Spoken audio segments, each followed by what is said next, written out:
Change. What does that mean? Change. The first question I was asked in grad school was, what creates change? And what does it look like? How do you make that happen? That was the first question I was asked, and before graduation, it was the last question I was asked. How do we create change? And can change actually occur? So before I get into that, please hit like and subscribe, and let's examine that. I'm Dr. Margaret Beyer, and this is Dr. Maggie Therapy. People often come to me and they ask, they're coming because they're looking for something to change in their life. They want to change their partner, they want to change their mother, they want to change their sibling, they want to change their boss, they want to change their job, they want to, who knows, maybe they want to change their look, their clothes, or whatever else is going on that they want to create change. And so people will ask, is change possible? My answer is always absolutely yes. Change is absolutely possible. But I want to cover some of the things that you need to really think about before you start trying to implement any kind of change in your life. Because change has consequences. As a systems therapist, we talk about the system is a whole, and that any change in the system, anywhere in the system, will create change throughout the entire system. So when you change something, it will create a ripple effect. It will change other things in that system.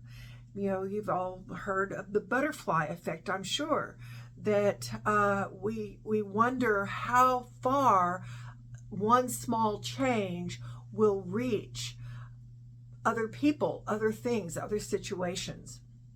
And so we need to be aware of what we call unintended consequences. A lot of times somebody will come to me and they talk about making changes in their life. And so we start talking about what they can do differently. And when they make those changes in their own life, it will create change in others. But it might not be the change you wanted or anticipated. For example, let's say you're trying to create change in your marriage, in your relationship. When you change the way that you interact with somebody, it will necessarily change the way they respond to you. The classic pursuer-distancer relationship, I'll use some old trite examples, such as there's one of you who is always nagging, always pushing, always pursuing, and trying to get someone to do something. And the more you talk to them, the more they retreat. And so you're constantly after them and they're running away from you, sometimes quite literally. So let's say you change and you say, okay, I'm not going to pursue anymore. I'm going to I'll ask once, and if it doesn't happen, then, I'll just be quiet. I've already made my desires known. So the other person, there are a couple of things that could happen. The other person says, nothing's going on, so I guess I don't have to do anything. I'll just ignore it, and nothing changes regarding that person. Or that person says, why isn't this person nagging me anymore? Why is she or he leaving me alone? And then they come after you, wanting to see what's going on with you. And so you've kind of changed that dynamic a little bit. Sometimes the person is just going to leave altogether. You're not interested in me. You don't want to come after me anymore. I guess you don't care about me, so I'm going to quit. So you don't know how the other person will change in response to you. So be aware that when you start making changes, making a shift in the system, you're not really sure exactly what direction that system is going to go. The bottom line is the only change I have any real control over is myself. I can change what I do. I can change the way I think about things, but I cannot change how somebody is going to respond to me. So we want to make sure that when you make the change, you are willing to accept whatever is going to happen in response to that change that you've made in yourself. And that's one of the reasons that I say I want you to be happy with the change that you make in yourself. So a lot of times I talk to people who say that they've grown apart, they've gone in opposite directions, and they don't spend time together anymore. And that is a problem. And then, so what is the change? I'm going to use the stereotypes. I apologize. Please don't send me a lot of hate for this.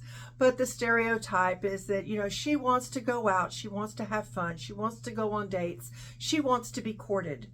And he's busy. He's working. He's busy doing his thing. He has his projects. He has his hobbies. He has all of these things that he wants to do.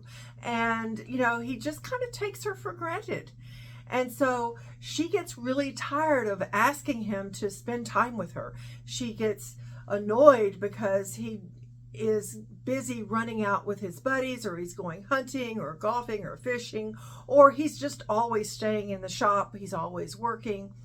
And so she keeps nagging. That has not been effective. So one of the things that she can do is create hobbies and interests of her own. And she can make herself happy, add to her life in that way. She can, discover things that she used to think were interesting. Maybe she wants to learn how to throw pottery. Again, that's not throwing pottery at him. Please don't do that.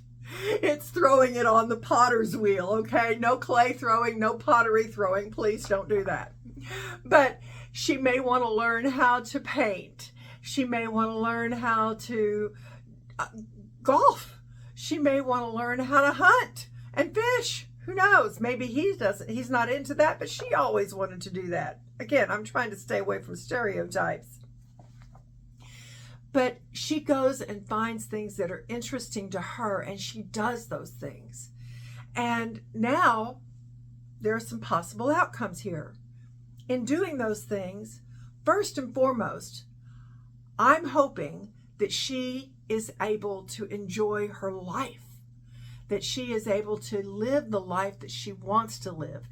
She wishes that he would join her, that they could live this life together.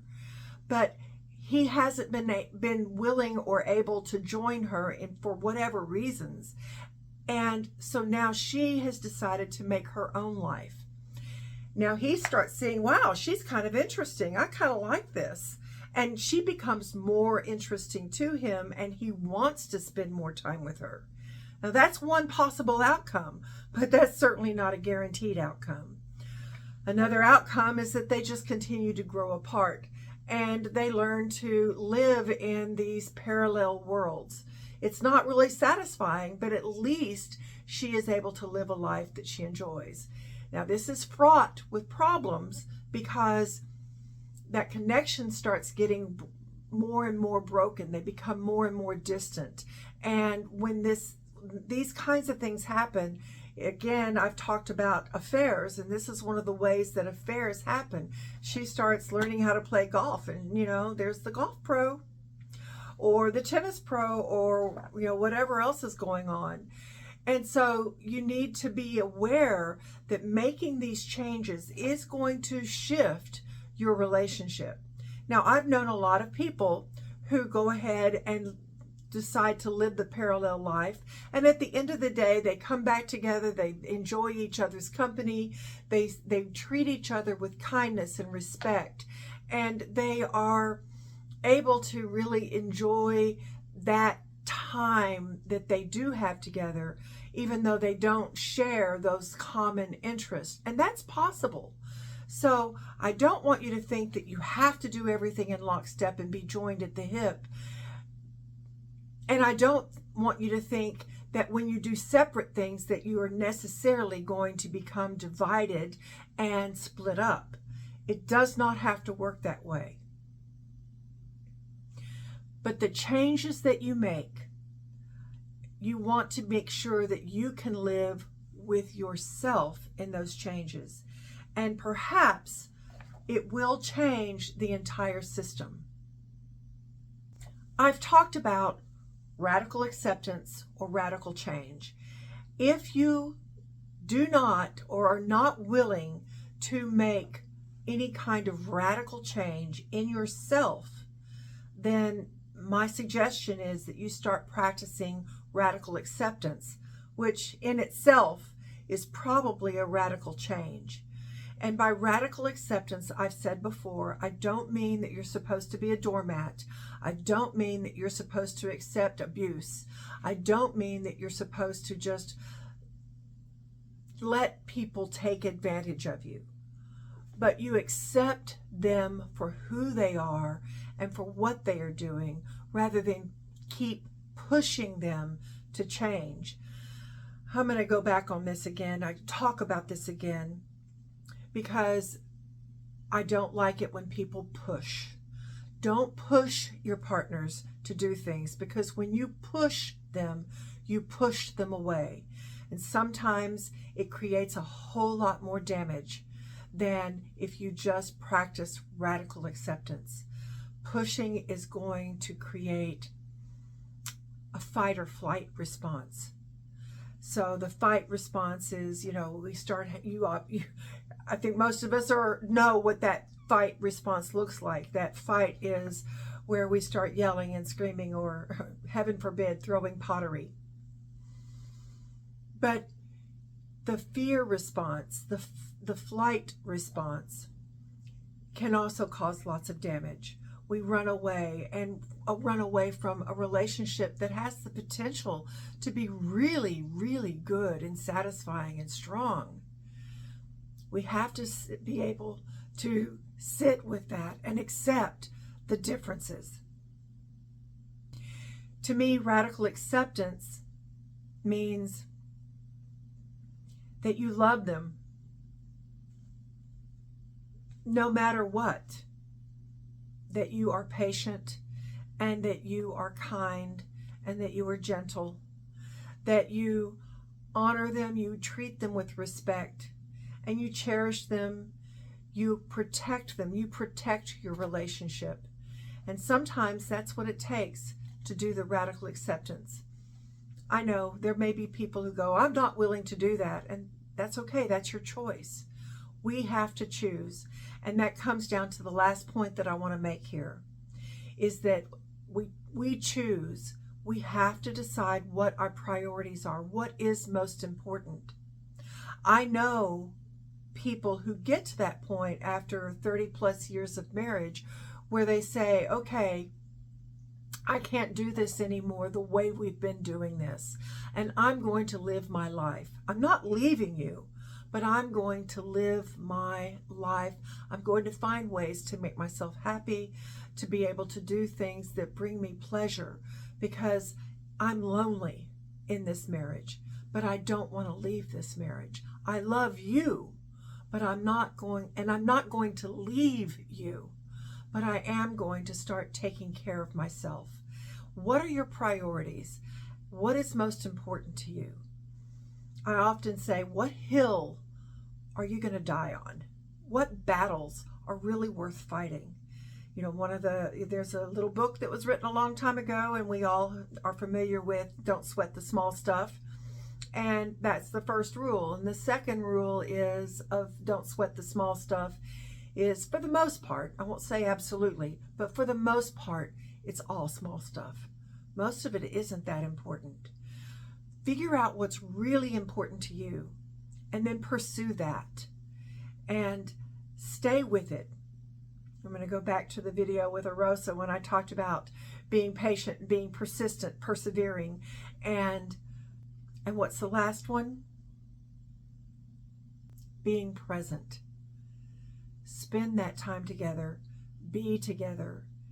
And that might be the change that you have to make. If you really want to be with someone and you're annoyed because let's go back to the stereotype, he's always in the shop, then go spend time in the shop with him. Don't try to tell him how to organize his shop. Be with him. Accept that. Now, if he's running you out of the shop, that's another story. But most of the time, when you start being with somebody, instead of pushing them, they embrace you. They accept you with open arms. So make that change in yourself, and you may be surprised at the change that happens in your relationship. Okay, I keep talking about these changes. I'm going to start talking a little bit more, and I'm going to try to do another video with Arosa on creating change and how to make that happen, how to create change. So look for that in the next video. See you soon. And don't forget to like and subscribe. Bye now.